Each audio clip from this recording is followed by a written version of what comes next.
5 years ago, my cousin Danielle forged my signature on 3 company checks, moved $40,000 out of our uncle's business account, and let our entire family believe I was the one who did it. I lost my job over it. I lost most of my family over it. For almost 2 years, I couldn't get a single reference in my industry, because the story that spread wasn't accused, it was guilty, and nobody bothered to wait for the difference. Last month, a loan application landed on my desk at the bank where I now work. Commercial loan, mid-size business expansion, $42,000 requested. The applicant's name was Danielle Marsh. My cousin. Welcome back to Kayla's Dark Truth. If you've ever had to rebuild your entire name from a lie somebody else told about you, stay with me for this one. Comment when you get to the loan meeting. I want to know what you think I did. And subscribe, because the quiet ones always find their way back. My name is Renata Cole. I'm 34, and I'm a commercial loan officer at a regional bank in North Carolina. Before any of that, I was the person my family whispered about at Thanksgiving for 5 straight years. I grew up close with my cousin Danielle. We're only 14 months apart. We went to the same schools, spent every summer at our grandmother's lake house together. For most of my childhood, I genuinely thought of her more like a sister than a cousin. That changed the summer I turned 29. My Uncle Marcus, Danielle's father, ran a small but successful landscaping and property management company, and both Danielle and I worked in the office at different points. I handled invoicing and vendor payments for about a year, a job I'd taken partly to help my uncle out during a stretch when he was short-staffed, and partly because I was between jobs after a layoff and needed the income. Danielle worked there too, part-time, handling scheduling and some client relations. She was going through a difficult stretch of her own during that period. I later learned she had significant credit card debt she'd never told the family about, and a boyfriend at the time who I now believe was pressuring her financially, though I want to be careful not to overstate what I only pieced together later. What I know for certain is this: over about 4 months, 3 checks totaling $40,000 were written from the company account to a vendor name that turned out to be fabricated, deposited into an account that was eventually traced back to Danielle. My signature, or something made to look like my signature, was on all 3 checks, because as the person handling invoicing, my sign-off was part of the normal payment process. When my uncle discovered the missing money during a routine audit, he brought in an accountant, and the checks with my signature were the first thing anyone found. I remember the day he called me into his office. I remember the specific way his face looked, not angry yet, just confused, like he was giving me a chance to explain something he desperately hoped had an innocent explanation. I didn't have one, because I hadn't done it. But I didn't do it as an incredibly weak defense against 3 checks with your name on them, especially when the person who actually did it is sitting in the next room, quiet, distraught, saying nothing that would point anywhere else. I want to be fair to Danielle here, even now. I don't know if she planned for it to land entirely on me, or if she simply froze once the accusation started moving in my direction and didn't have the courage to redirect it. What I know is that she never once, in the weeks that followed, told anyone the truth. She let my uncle believe it was me. She let my aunt, my grandmother, my own parents believe it was me. My uncle didn't press criminal charges. Family loyalty, even in a moment like that, apparently still counted for something. But he fired me immediately, told me never to come back to the business, and made it clear at the next family gathering, in front of everyone, that he knew what I'd done and that he was disappointed beyond words. I stood in my grandmother's living room and tried to explain that I hadn't taken anything. Danielle stood 3 feet away from me and said nothing. Not a word. I watched her stay silent while our entire family decided, based on that silence, that the story was settled. The next 2 years were the hardest of my life, and I say that as someone who's since had to sit across a desk from the person responsible for them, so that's not a small claim. Word travels fast in a mid-sized town, especially in a specific professional community like property management and finance-adjacent work. I couldn't get hired anywhere connected to my previous industry. References dried up overnight, not because anyone had proof, but because there was some kind of situation with money at her uncle's business was enough to make hiring managers move on to the next candidate. My relationship with most of my family didn't recover either. My parents believed me, mostly, though I could tell there was a small, quiet part of my mother that occasionally looked at me with a flicker of doubt she never said out loud. My grandmother, who I'd been close to my entire life, kept a careful distance for almost a year before slowly warming back up. Most of my extended family simply avoided the topic entirely, which somehow felt worse than if they'd confronted me directly. I moved to a different city about 18 months after the accusation, partly for a fresh start, partly because I genuinely couldn't stand walking through my hometown anymore, running into people who I knew had already decided who I was. I took an entry-level position at a bank, a completely different field than property management, specifically because nobody there had ever heard the story. I worked my way up from teller to personal banker to loan processor over the following 3 years, going back to school part-time for a finance certification along the way. I didn't do any of it to prove anything to my family. I want to be honest about that. I did it because I needed to build a life that had nothing to do with the version of me that story had created. Last month, I was reviewing a stack of commercial loan applications for small business expansion, a normal Tuesday, nothing unusual about it. The third application in the pile was for a landscaping and property services company looking to expand into a neighboring county. $42,000 requested for equipment and a leased vehicle. The applicant's name was Danielle Marsh. I sat with that for a long moment before I opened the full file.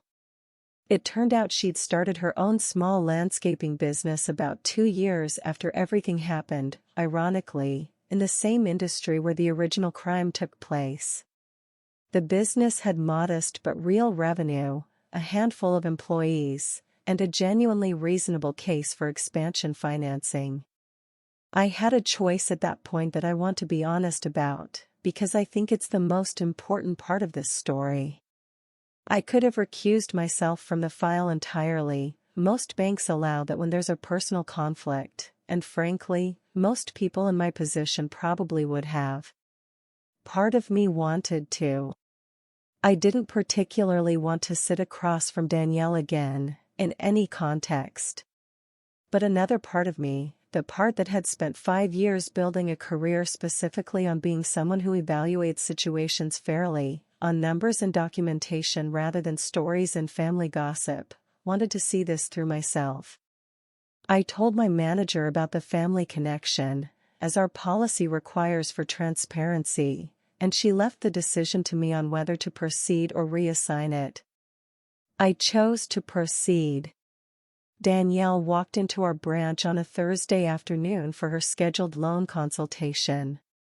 She didn't recognize the loan officer's name on her appointment confirmation. Renata Cole is technically my full legal name, but everyone in the family always called me by my middle name, Beth, so the disconnect wasn't unreasonable.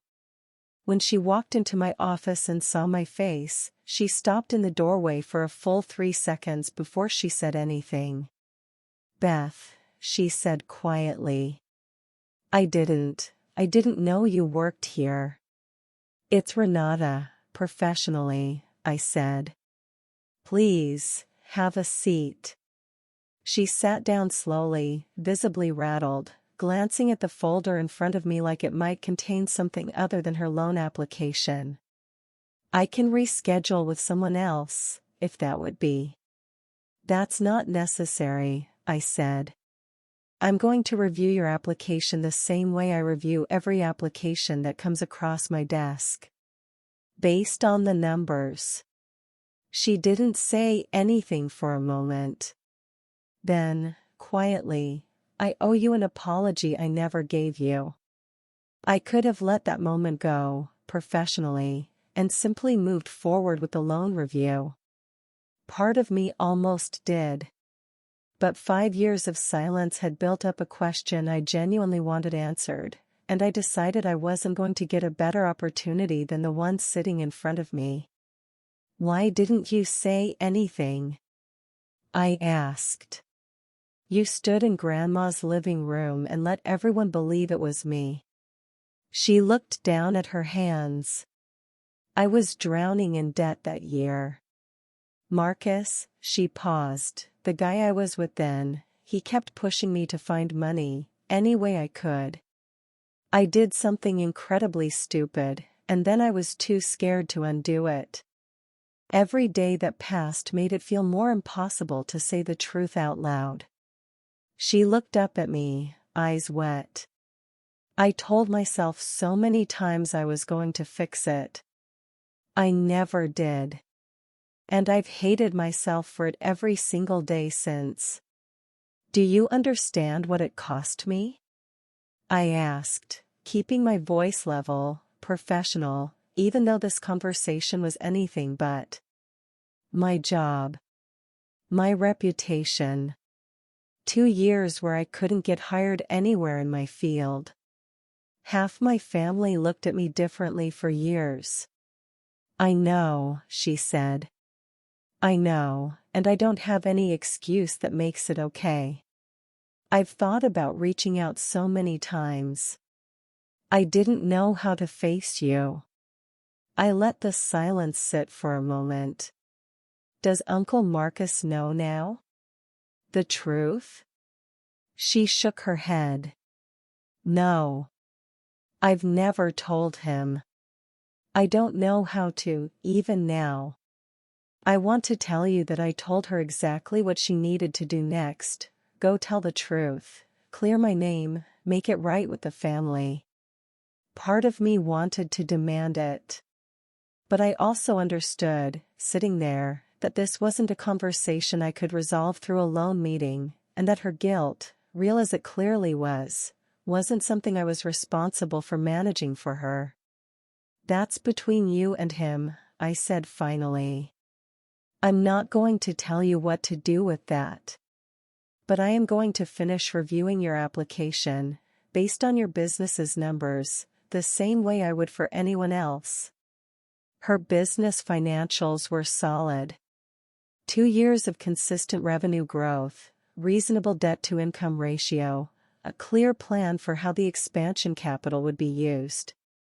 If I removed the personal history entirely and looked only at the file, it was an approvable loan. I approved it. I want to explain why, because I know some people watching this will think I should have found a professional reason to deny it, some quiet form of justice delivered through a rejected application. But that's not the kind of person I decided to become over these 5 years. I built my entire second career on the principle of evaluating things fairly, on evidence rather than old stories. If I'd denied a qualified loan because of a personal grudge, I wouldn't have been delivering justice. I would have just been doing to her business exactly what she'd done to me 5 years earlier, letting a story decide an outcome that the actual facts didn't support. She thanked me, quietly, when I told her the loan was approved.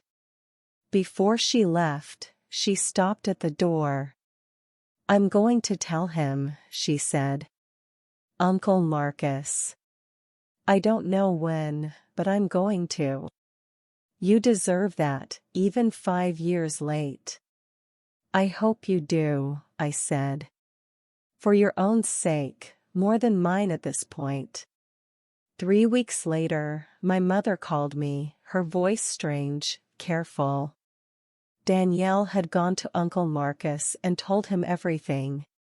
I don't know exactly what that conversation looked like, and honestly, at this point, it's not really mine to know. My uncle called me the following week. It was an awkward, imperfect conversation. 5 years of silence doesn't undo itself in one phone call, and I told him honestly that I needed time before I was ready to fully rebuild that relationship. But he apologized, clearly, without excuses, and that mattered more than I expected it to. My business relationship with Danielle ended cleanly and professionally after that loan closed. We're not close again. I don't know if we ever will be, and I've made peace with that possibility. But something in me settled after that meeting in a way I hadn't expected. I'd spent 5 years assuming that if I ever got the chance to face her again, I'd want something dramatic, an apology extracted publicly, some kind of visible reckoning.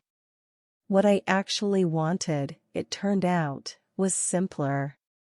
I wanted to be the kind of person who could sit across from the person who destroyed my name and still make the right decision anyway. I used to think justice meant watching the person who hurt you lose something the way you lost something. I don't think that anymore. I think real justice is quieter than that. It's becoming someone whose decisions are based on evidence and integrity, even toward the one person who never extended you either. If somebody's lie ever cost you your name, and you're still rebuilding it one quiet decision at a time, I want you to know that becoming the person who evaluates fairly, even when it costs you something satisfying, is its own kind of winning. It just doesn't always look like the ending you imagined. That's my story. If you've ever had to rebuild your reputation from a lie somebody else told, tell me about it in the comments. And if this one meant something to you, share it with somebody who needs to hear it today. Subscribe, and I'll see you in the next one.